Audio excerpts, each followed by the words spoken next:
மதுரையில் விதிமுறைகளுக்கு மாறாக மாநகராட்சி வணிக வளாகங்கள் ஏலம் விடப்பட்டுள்ளதாக மதுரை எம்பி சு வெங்கடேசன் குற்றம் சாட்டியுள்ளார். மதுரை மாநகராட்சி ஆணையர் சித்ரா விஜயனை மதுரை நாடாளுமன்ற உறுப்பினர் வெங்கடேசன் நேரில் சந்தித்து பேசினார். இதன் பின்னர் செய்தியாளர்களுக்கு பேட்டியளித்த வெங்கடேசன், பருவமழை காலத்தில் எஸ்ஐஆர் பணிகளுக்காக அரசு அதிகாரிகளை முடக்கி வைத்திருப்பது வேதனை அளிக்கிறது என்றார்.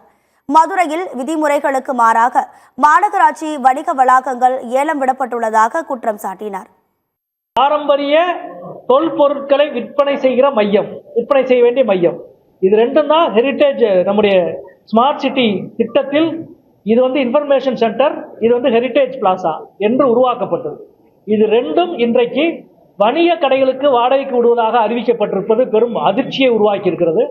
பருவமழை காலம் இயற்கை இடர்களை சந்திக்க வேண்டிய மாவட்ட அரசு நிர்வாகத்தை முழுக்க இந்த பணியில இறக்கிவிட்டு இயல்பாக மக்களுக்கு அரசு நிர்வாகத்தின் மீதான ஒரு கோபத்தை உருவாக்குகிற ஒரு பின்னணி அரசியலும் இதற்குள் இருக்கிறது என்பதை பார்க்கின்றோம்.